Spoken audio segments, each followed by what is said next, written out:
வணக்கம். இன்னைக்கு வர்த்தக செய்திகள்ல தமிழ்ல இருக்கும். நிச்சயமா தமிழ்நாடு பட்ஜெட்டை பத்தி பேசி ஆகணும். பட்ஜெட்டை பத்தி இன்னைக்கு ஒரு ஸ்பெஷல் டிபேட் இருக்கு ராஜ் டிவியில. ஆல்மோஸ்ட் எல்லா டிவி சேனல்லையும் இன்னைக்கு பட்ஜெட் பத்தி டிபேட் இருக்கும். இன்னைக்கு சாயந்தரம் 7 to 8 லைவா ராஜ் டிவியில நான் கலந்துக்கிறேன். ராஜ் டிஜிட்டல் பிளஸ்ல டிபேட் இருக்கு. நிச்சயமா நானும் இருக்கிறேன். நான் ஜூம் வழியாக தான் கலந்துக்கிறேன். நம்மளோட ப்ரோக்ராம்ஸ் எல்லாமே இருக்கு. அதனால முடிஞ்சா பாருங்க. ஒன்று, பட்ஜெட்ல ஸ்பெசிஃபிக்கா எதுவுமே ஒரு மேஜர் கன்ஸ்ட்ரக்டிவ்ன்றது நம்ம சொல்ல முடியாது. மோர் ஆஃப் எலெக்ஷன் ஓரியன்டாக தான் இருந்துச்சு. 1000 ரூபா பெண்களுக்கு, ஆல்மோஸ்ட் 1,15,00,000 பேருக்கு குடும்ப ஹெட் ஆஃப் தி ஃபேமிலிஸ் அவங்களுக்கு 1000 ரூபா மாதம் கொடுக்கறதா சொல்லியிருக்கிறாங்க. ஸோ ஆல்மோஸ்ட் மாதம் 1150 கோடி ரூபா, வருஷத்துக்கு close to about 13,000 crore, right? இந்த amount it is more of a poll costume. எலெக்ஷனில் நாங்கள் ப்ராமிஸ் பண்ணோம், நாங்கள் ஃபில்ஃபில் பண்ணுறோன்ற மாதிரி கொடுத்துருக்குறாங்க. ப்ராபப்ளி ஆஸ் எ இதை தேவை இல்லைன்றது நான் ஃபீல் பண்ணுறேன். ப்ராபப்ளி இதை மோர் ஆஃப் வேற மாதிரி ஏதாச்சும் கிரியேட் பண்ணலாம். ஒன்று. ரெண்டாவது சப்சிடரி கொடுக்குறோன்னு சொல்லியிருக்கிறாங்க. அதாவது 1 லட்ச ரூபாய்க்கு மேலே யார் சம்பளம் வாங்குறாங்களோ அவங்களுக்கு 30% கவர்மெண்ட் ஃபர்ஸ்ட் இயரும், செகண்ட் இயர் 15% கொடுக்கறதா சொல்லியிருக்கிறாங்க. இது ஐடியா என்னதுன்றது தெரியல. ஹை எண்டிங் ஜாப்ஸ் எல்லாமே தமிழ்நாடுக்கு வரணும்னு எதிர்பார்க்குறாங்களா? இந்த சப்சிடி முடிஞ்சதுக்கு அப்புறமா என்ன நடக்க போகுது?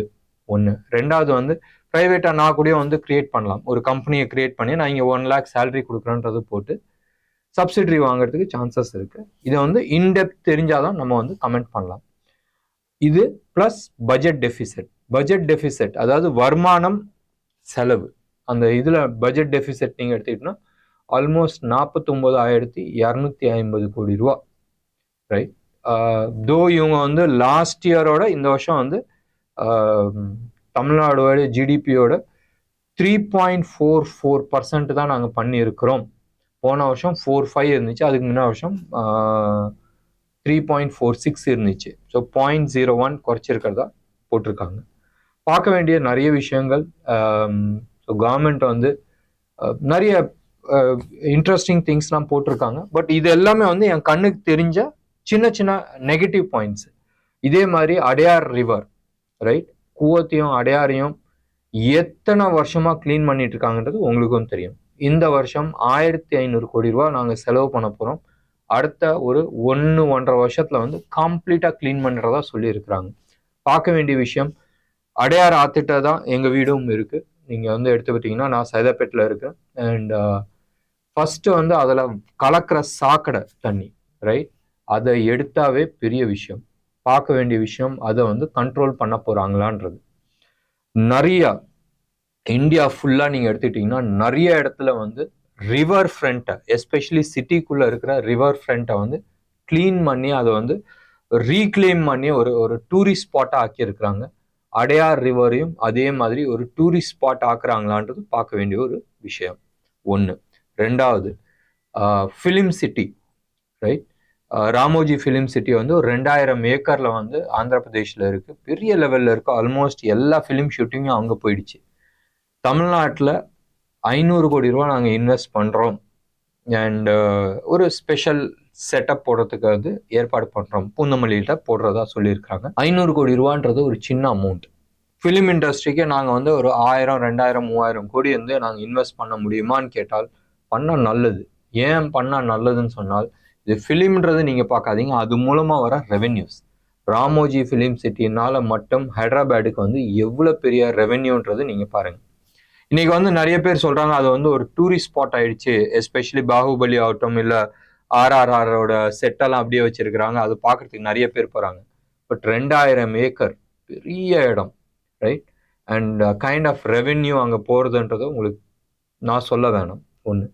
இதே மாதிரி நொய்டா பக்கத்தில் close to about 10,000 crores UP government ஒன்று ப்ரொடக்ஷன்ஸ் அது மாதிரி ஒரு செட்டப் போட்டுட்ருக்காங்க.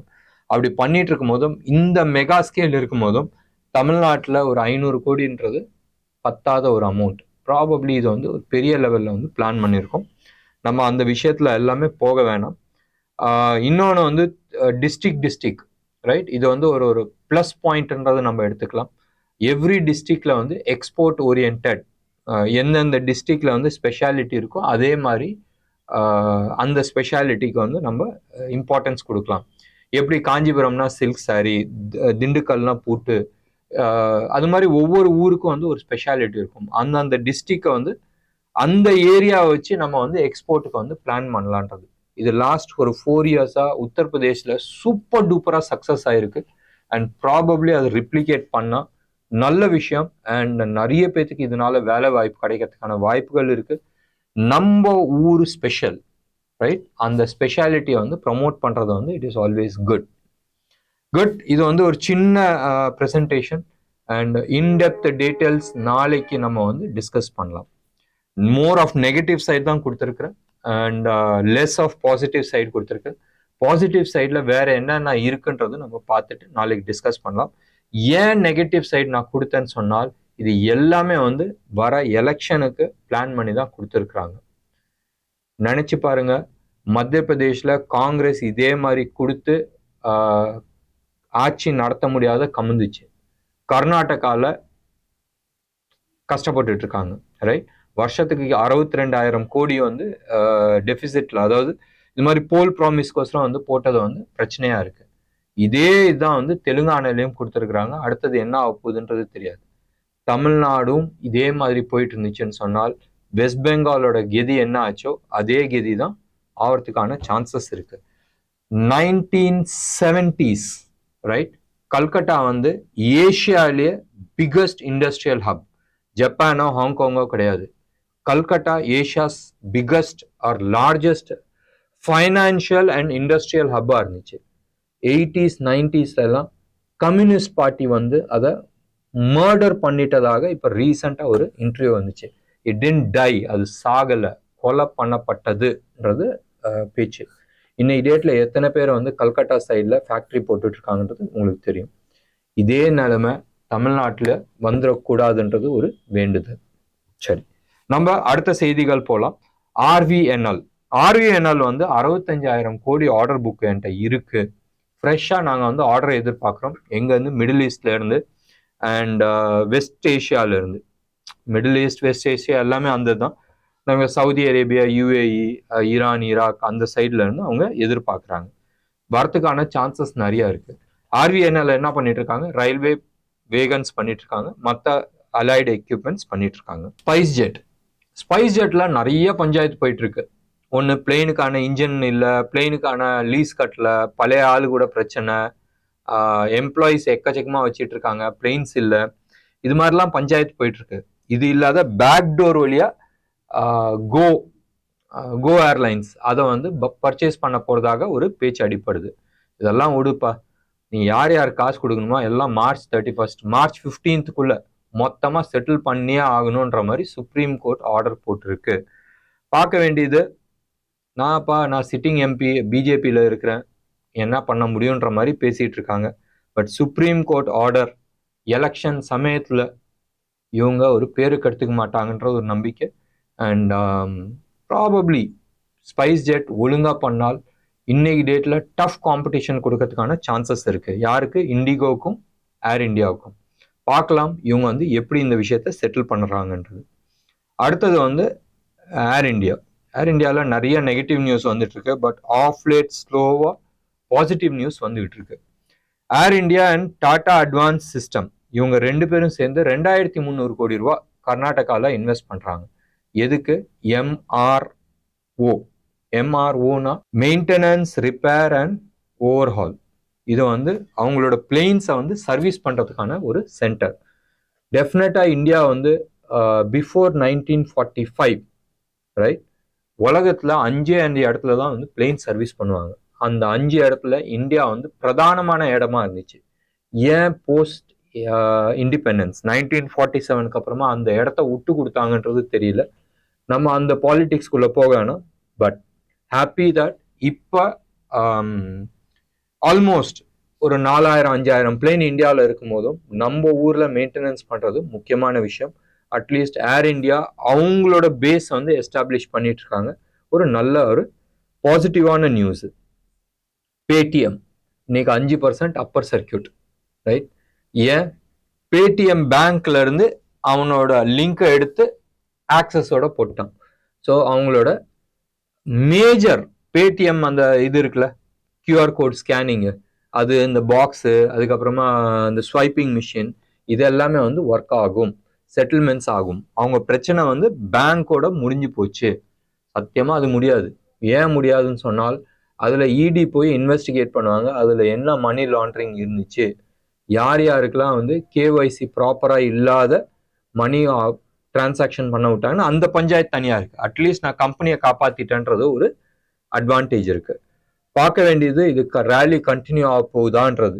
பட் இதுக்கு மேல நெகட்டிவ் நியூஸ் இந்த ஆப்ரேஷன்ஸ்ல கிடையாது, இந்த பேங்க் பார்ட் மட்டும் போயிடுச்சு. ஸோ பார்க்க வேண்டிய விஷயம், இவங்க இன்னமெல்லாம் லோன் கொடுக்க முடியுமா? மைக்ரோ லோன்ஸ், இந்த 1 லட்சம் 2 லட்சம் 5 லட்சம் வரைக்கும் மைக்ரோ லோன்ஸ் கொடுத்துட்டு இருந்தாங்க. அது கொடுக்க முடியுமா? மைக்ரோ ஃபைனான்சிங் பண்ண முடியுமான்றது பார்க்க வேண்டிய விஷயம். ஏன்னு சொன்னால், அந்த மாதிரி ஃபைனான்சிங் பண்ணணும்னால் உங்க கையில பேங்கிங் செட்டப் இருக்கணும். தேர்ட் பார்ட்டியோட சேர்ந்து பண்ண முடியாது. ஸோ ஆக்சஸோட பண்ண முடியாதனால ப்ராபப்ளி எவ்வளவு தூரம் ப்ராஃபிட் அடி வாங்குதுன்னு பார்க்க வேண்டிய ஒரு விஷயம். ப்ராபப்ளி இவங்க மற்ற விஷயத்தெல்லாம் கான்சென்ட்ரேட் பண்ணுவாங்க. எப்படி? பேடிஎம் வந்து புரோக்கிங் சர்வீசஸ், இன்சூரன்ஸு, அது மாதிரி ஏதாச்சும் ஒன்று பண்ணுறதுக்கான வாய்ப்புகள் இருக்கு.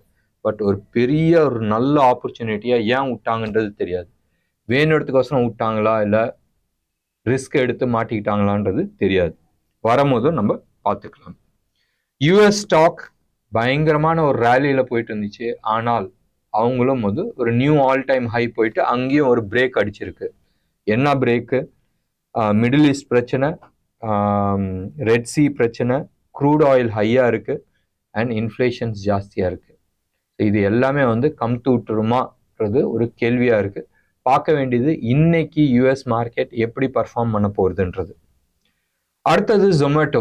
எப்படி ஸ்விக்கி வந்து ஒரு டெலிவரி ஆப்பா போச்சோ, மோஸ்டா வந்து இந்த எஃப்எம்சிஜி ப்ராடக்ட்லாம், சோப்பு சீப்பு அதெல்லாம் வீடு வீடா போய் கொடுத்தாங்களோ, அதே மாதிரி ஜொமேட்டோவும் வந்து அவங்க பிளிங்கெட்ன்ற ஒரு கம்பெனியை மிழுங்கினாங்க. ஒரு 2 வருஷத்துக்கு முன்னாடி வந்து பை பண்ணாங்க.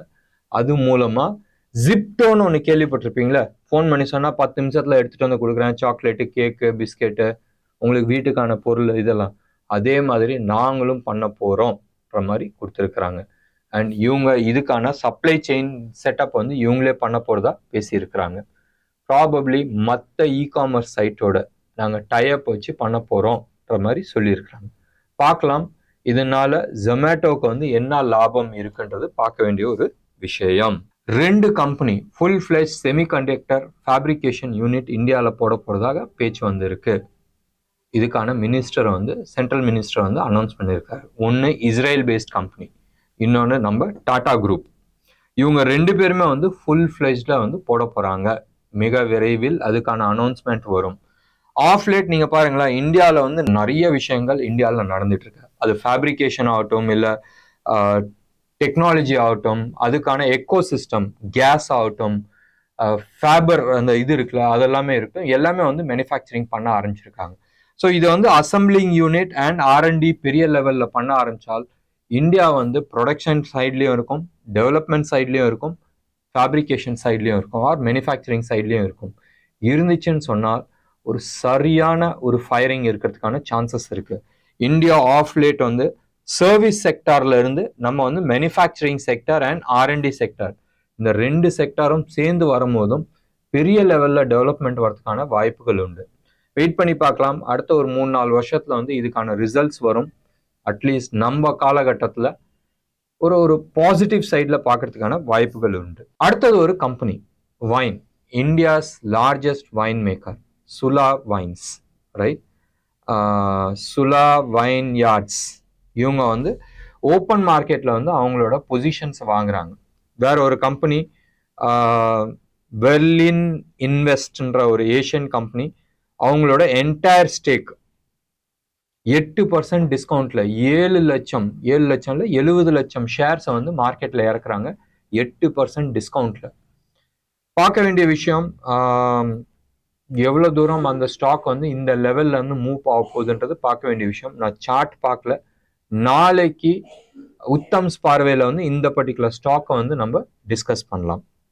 அடுத்தது ஆஸ் யூஷுவல் நம்ம அதானி குரூப், அது எப்படி இப்போ அதானி குரூப் பேச்சு இல்லாத நம்ம வந்து பேச போகிறோம்.